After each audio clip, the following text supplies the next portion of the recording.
You're starting off in a straitjacket. Nice to see you. How are you? This is Joe. Okay, hi, Joe. Hi. Oh, that's great. Okay, that's the If last it goes one. any tighter, make it tighter. But That's the last one. Magician or corporate magician, I'm a speaker too. So corporate magician and speaker. Okay. Then we got this strap. I'm going to swing it to you. Okay. So grab. Yeah, there you go. I don't want to pull this one too tight. I don't need you singing. Yeah, you go. Pull. Oh, that's the money. how high you could go. All right, now Tom. If you have all the chain, then Right, she can't you're do going to it. be walking circles.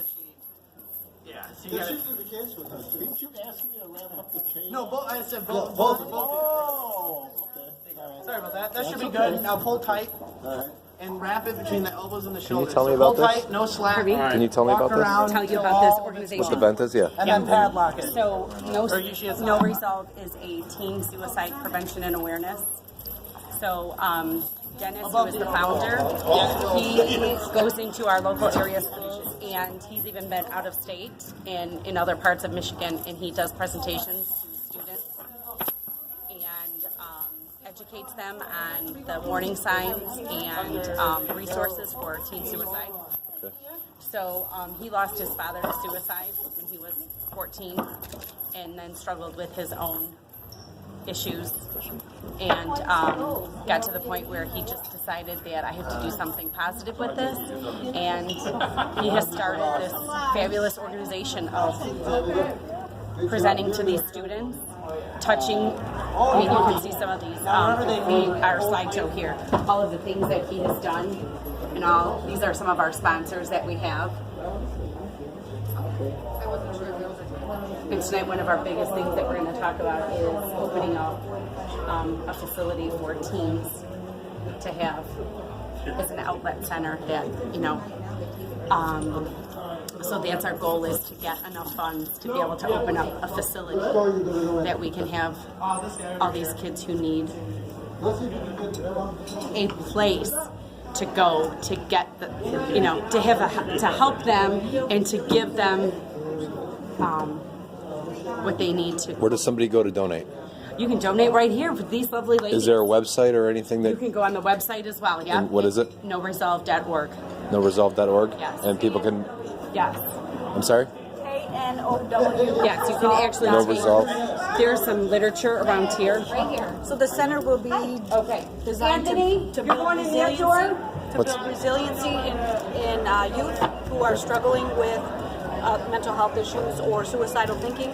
So it'll be an opportunity for them to What door? build You have- skills you're gonna that open the they'll door need for him? Okay. to I'm gonna rise get into above it now.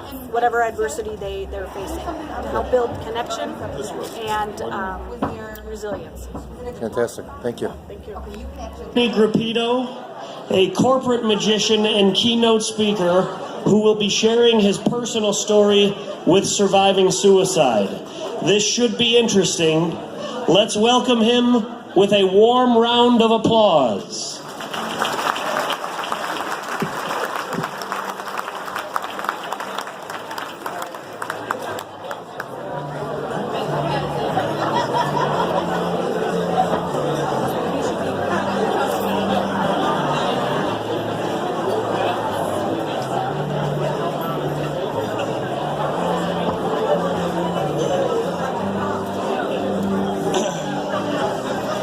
Good evening.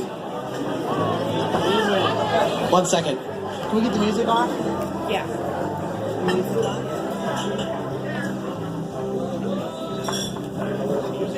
I don't know where it's coming from.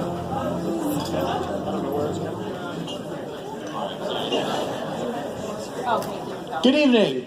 Good evening. Everyone's looking at me funny. I don't know why.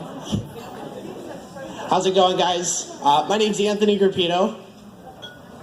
I was born on August 28th, 1995.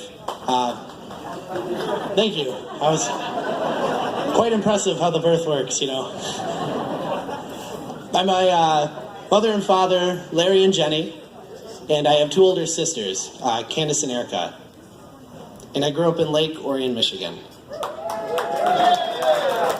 It's a good place.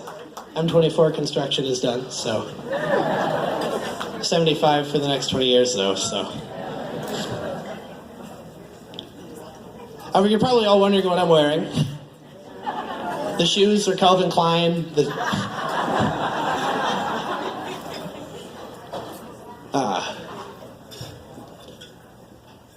So a couple of years ago, about 5 actually, I found out I was sick. In elementary school, I got bullied so bad that I had to move schools. I used to get beat up all the time, made fun of, picked on, and I thought it was going to get better. So in middle school, I went to a private school. I did. I graduated with a class of 6 other people. I went to Lake Orion High School, where I shared a class with about 600 other people. So it's quite weird. However, I never knew how tough or how serious things were going to get. See, I was always a wrestler. I came from a wrestling family. One of my uncles founded the United States Girls Wrestling Association. And they now, girls are now allowed to wrestle in the Olympics. Quite impressive.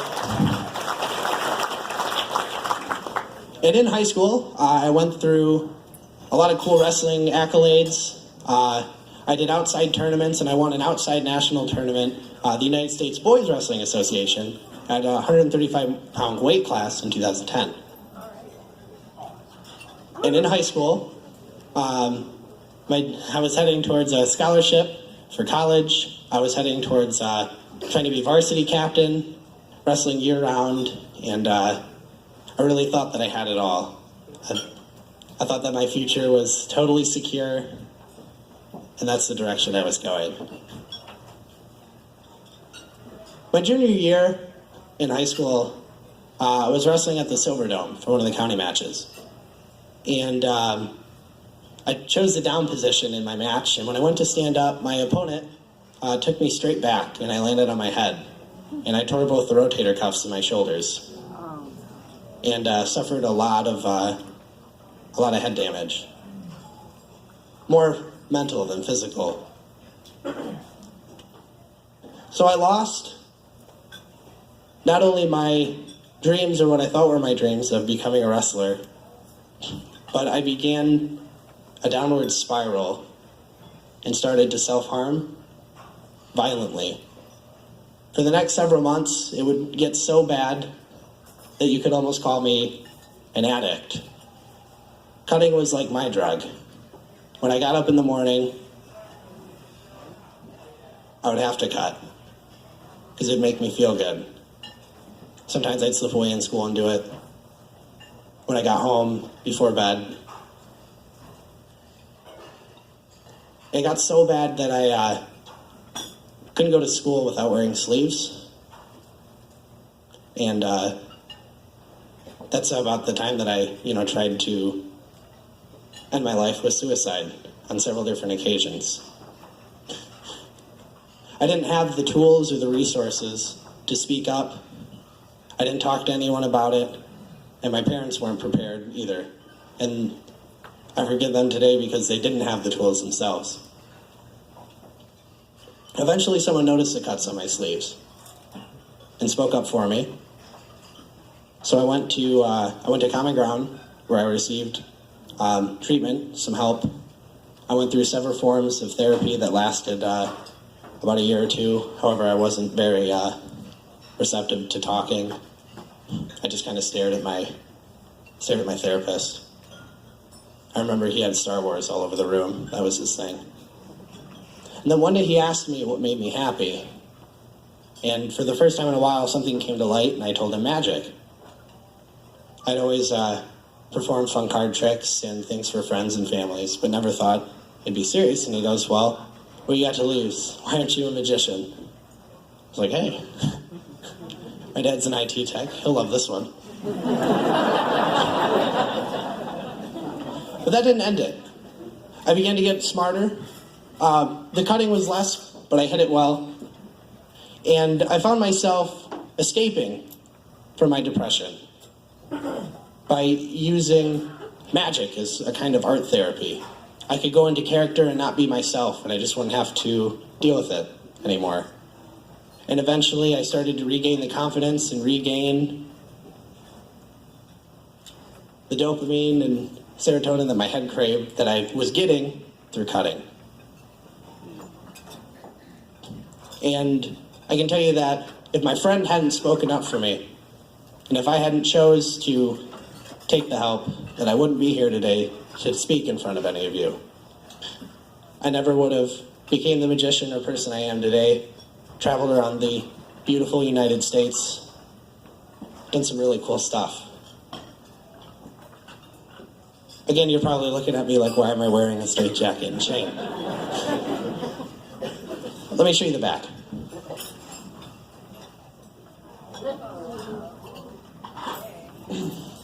There's 6 leather straps on the back of a jacket.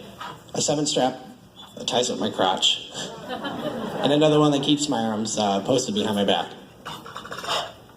See, there was a point in my life where I felt like this every day, where I felt like I was chained up. I felt like I didn't have anyone. I couldn't walk through school without dealing with the anxiety. I had vision problems, eating issues. My grades started to slip. And I wish I would have had these 3 tools to get me over that. And I think that the most important step to solving a problem, the first step anyone should ever take, is simply just breathe. Take a deep breath. If everyone help me do that. Let it out.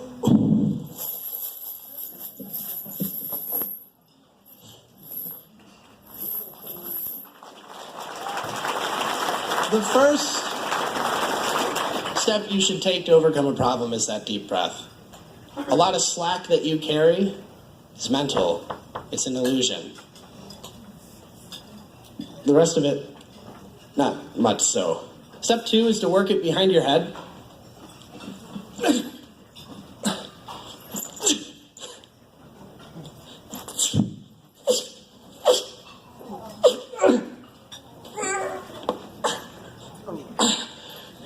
I never said it was going to be easy, but when you get the momentum, it's going to put you in the dark, and it's going to make you look back a lot in life. However, I can tell you, that's not the way to go. Keep looking forward, and let the little things slide by.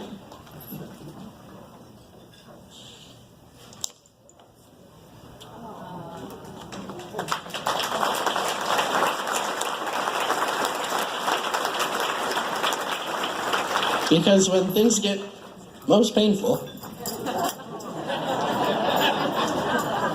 that's how you know you're almost out.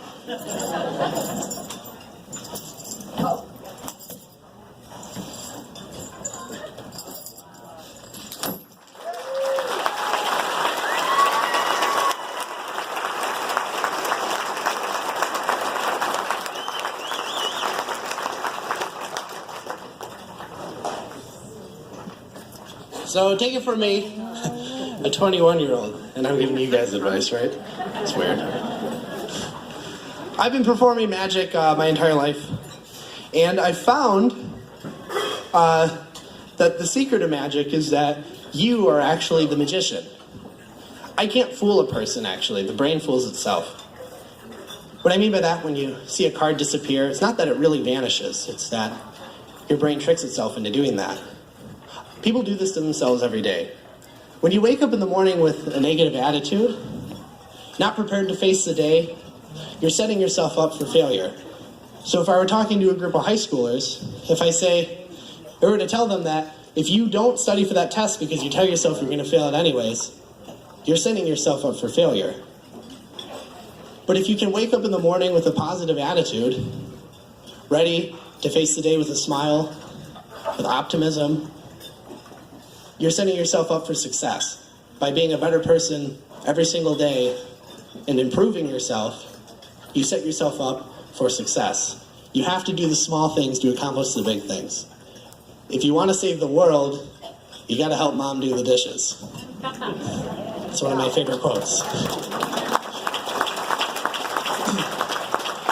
So, if you ever feel that you're chained, not physically, I hope you never have to go through that. I do it so you don't have to. But mentally, remember those steps. Remember that it is permanent, or is not permanent. It's not permanent. Remember that by helping yourself and by speaking up for others, you can change your community, you can change the world.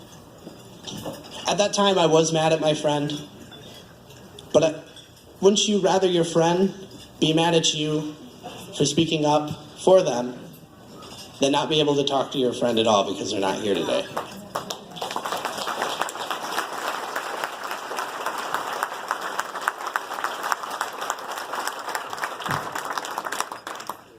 So I wanted to personally thank you guys tonight for having me. It is terrifying as a younger guy to get up in front of a bunch of people sometimes and speak. And today, I can proudly say, was one of the first days in a while I have had that nervous feeling in my stomach. But I see so many great people, so many positive people out here.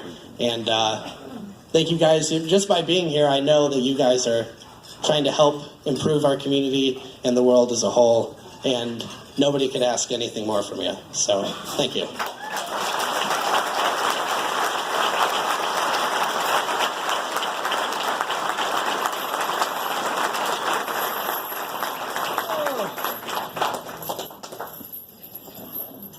So yeah.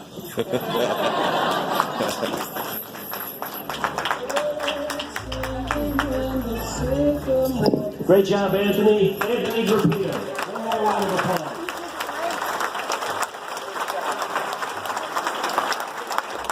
Excellent job, my friend. Thank you. Yeah.